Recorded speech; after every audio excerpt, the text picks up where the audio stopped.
મહીસાગર કડાણા ડેમમાં પાણીની ભારે આવક. ડેમના 21 દરવાજા ખોલીને 2,30,000 ક્યુસેક પાણી મહીસાગર નદીમાં છોડવામાં આવ્યું. હાલમાં ડેમમાં 1,79,000 ક્યુસેક પાણીની આવક. મહીસાગર અને પંચમહાલના કુલ 128 ગામોને કરાયા એલર્ટ.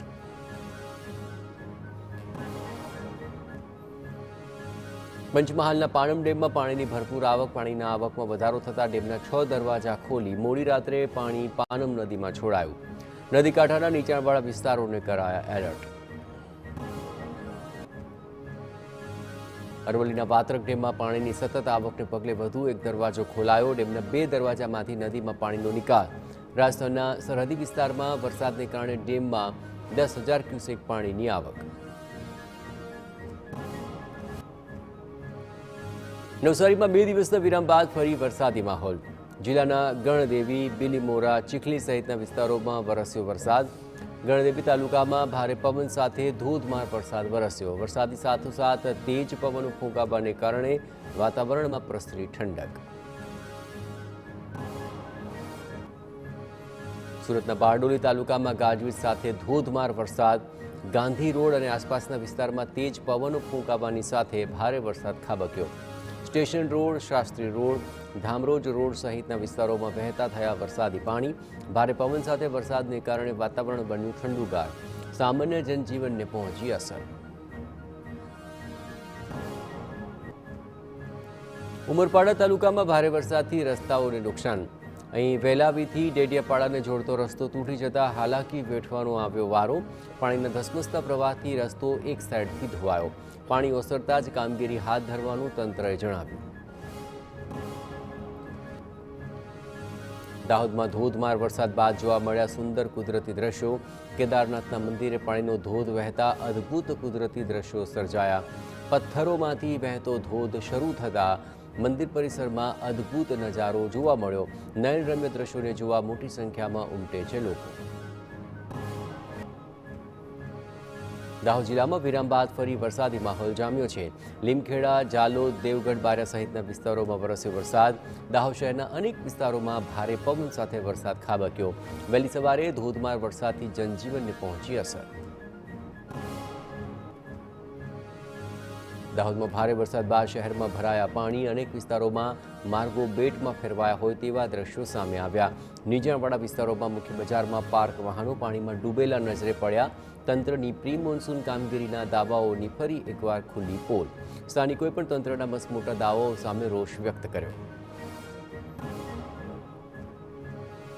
દાહોદના દેપાડ ગામ પાસે હાઈવે પર વરસાદી પાણી ભરાયા. દાહોદ રાજસ્થાન હાઈવે પર વરસાદી પાણી ફરી વળ્યા. કરોડોના ખર્ચે બનાવાયેલા હાઈવે પર પાણી ભરાતા વાહન ચાલકોનો રોષ વ્યક્ત કર્યો. દર વર્ષે પાણી ભરાવાની સમસ્યા સર્જાતી હોવાની સ્થાનિકોની રાવ.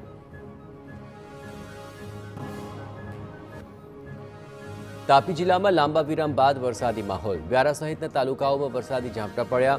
વ્યારા શહેર ઉપરાંત ગ્રામ્ય વિસ્તારમાં છૂટો છવાયો ઝરમર વરસાદ વરસ્યો. પાટણ જિલ્લાના વિવિધ વિસ્તારોમાં વરસાદી માહોલ. 5 દિવસના વિરામ બાદ ફરી વરસાદનું આગમન થયું. પાટણ શહેર ઉપરાંત સિદ્ધપુર અને સરસ્વતી પંથકના ગામોમાં વરસ્યો વરસાદ. હવામાન વિભાગની આગાહી પ્રમાણે જિલ્લામાં સાર્વત્રિક વરસાદ. શક્તિપીઠ અંબાજીમાં વિરામ બાદ ફરી છવાયો વરસાદી માહોલ. યાત્રાધામ અંબાજીના અનેક વિસ્તારોમાં વરસાદ વરસ્યો. શહેરમાં વરસાદથી દર્શનાર્થે પહોંચેલા માઈ ભક્તો ભીંજાયા. વરસતા વરસાદમાં પણ જય જય અંબેના નાદ સાથે નિજ મંદિર તરફ આગળ વધી રહ્યા છે માઈ ભક્તો. દાહોદના દેવગઢ બારિયા તાલુકાના દેવી રામપુરા ગામે પાણીનો નિકાલ ન થતા પાણીના પ્રવાહ વચ્ચેથી અંતિમ યાત્રા કાઢવી પડી. ડુંગર વિસ્તારમાં વધુ વરસાદને કારણે ચોમાસામાં પાણીથી ભરાઈ જાય છે કોતર. નર્મદામાં ગરુડેશ્વરના લીમખેતર ગામની ખાડીમાં પાણી આવી જતા પડી મુશ્કેલી. 3 ગામ થયા સંપર્ક વિહોણા. પુલના નિર્માણમાં થઈ રહ્યો છે વિલંબ. ગ્રામજનોને ખાડી પાર કરવા પડી રહી છે હાલાકી.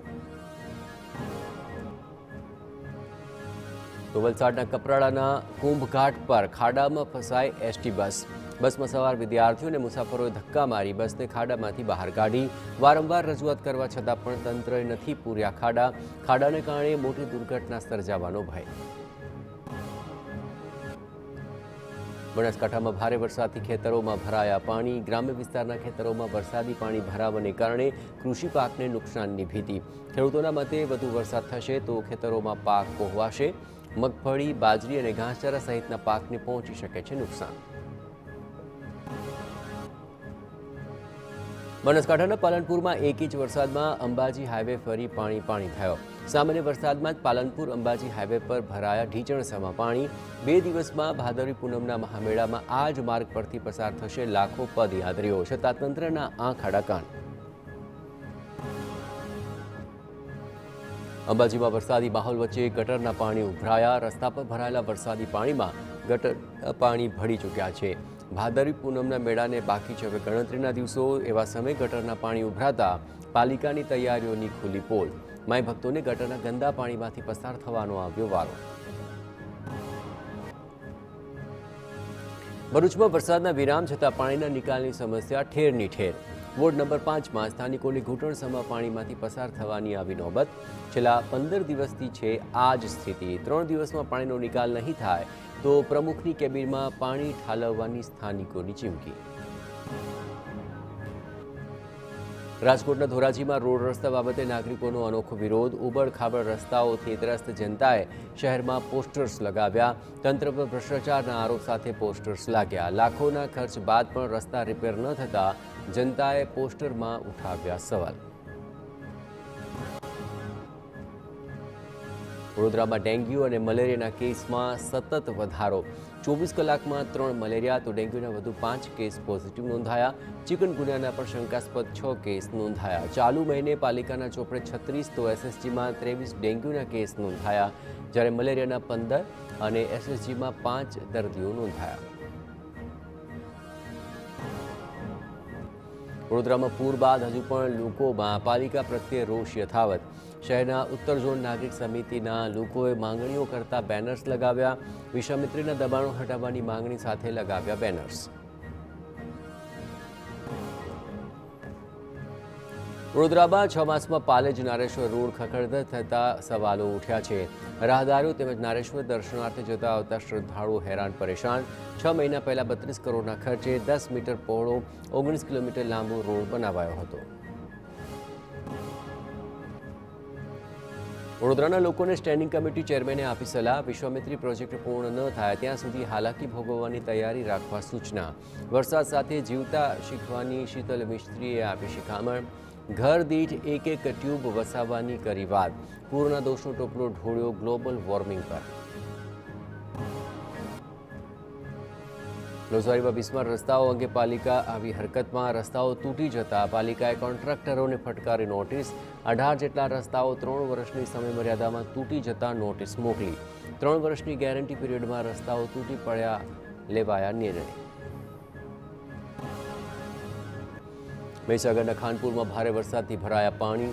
પાદેડી ગામે બસ સ્ટેન્ડ પાસે પાણી ભરાતા રાહદારીઓને હાલાકી. વાહન ચાલકોની સાથે અંબાજી પગપાળા જતા માય ભક્તોને વેઠવી પડી મુશ્કેલી. ખેતરો અને ડુંગરો પરથી આવતા પાણી ભરાયા. વરસાદી પાણીના નિકાલની સ્થાનિકોની માંગ.